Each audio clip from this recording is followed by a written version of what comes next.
Welcome back, Western Slope. It is 5:15 on this wonderful Wednesday. I'm Josephine Sage. Let's jump into the hump day forecast. If we take a look at America's Mattress live tower cam, still dark outside. We've got just about another hour, 2 hours until that sun comes up around 7:30. And once it does, we might still be seeing some of this fog you're going to be seeing on your morning commute today.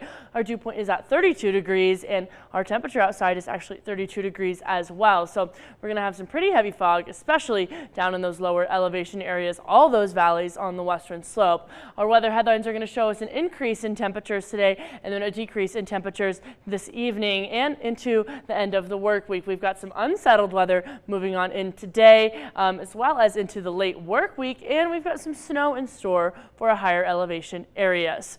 Right now, again, like I said, we're looking at 32 degrees in Grand Junction, 33 in Montrose.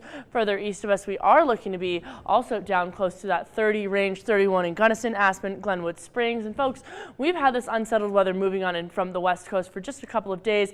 And in some of those higher elevation areas where we were supposed to receive a little bit of some snowfall, but I'll be the first to admit that forecast yesterday was not considering these warmer temperatures that just so happened to stick around with us. Now, in some of these higher elevation areas down in those valleys, the cooler temperatures have caused some snow, some sleet to hit their ground and start some accumulation, but in most of the areas along the western slope, we're only going to have some rainfall accumulation. If we take a look here, we've got 0.37 inches in Grand Junction, 0.19 in Moab, Rifle, Glenwood Springs. We're also looking at just shy of half an inch, and same in Gunnison, we're just shy of half an inch. So on the cooler side of things, where those lower valleys did get a little bit of some snow accumulation, the most we got was about 6 inches, just a little bit north of Glenwood Springs. And in those areas, Meeker, Craig, Rifle, they are still rocking in those warmer temperatures, even melting some of that snow, causing some of that runoff. Now, further south of us, over the San Juans, the Uncompadre, we did get a little bit of accumulation. 8 to 14 inches was expected, and still going to build onto it as we do have a winter weather advisory or winter weather storm warning still in play until at least tomorrow in Mesa County around 5 a.m. as well as those areas further south and east of us. Our almanac is going to show us that we're rocking at 37 degrees for a high instead of our typical 36 and 32 instead of our typical 16 on the low end.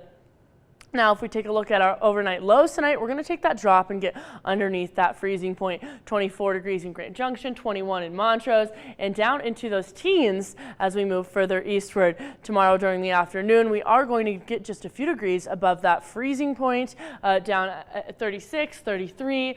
So we are going to take a drop in temperatures as of tomorrow as the second storm moves on in, folks. If we take a look here, we've got all of that snow action moving on in from the Pacific Northwest and even just on the west coast, soon to hit us here in Colorado. And taking a look at the extended forecast, we're going to have that hit us late Thursday night into Friday, and it's going to stick around with us throughout the New Year's Eve weekend. And we're going to have some clearing coming in the early work week. Montrose is going to have that same kind of trend down in those teens throughout the end of this work week and even in the beginning of the work week. So in the meantime, folks, stay bundled up and stay warm, drive safe.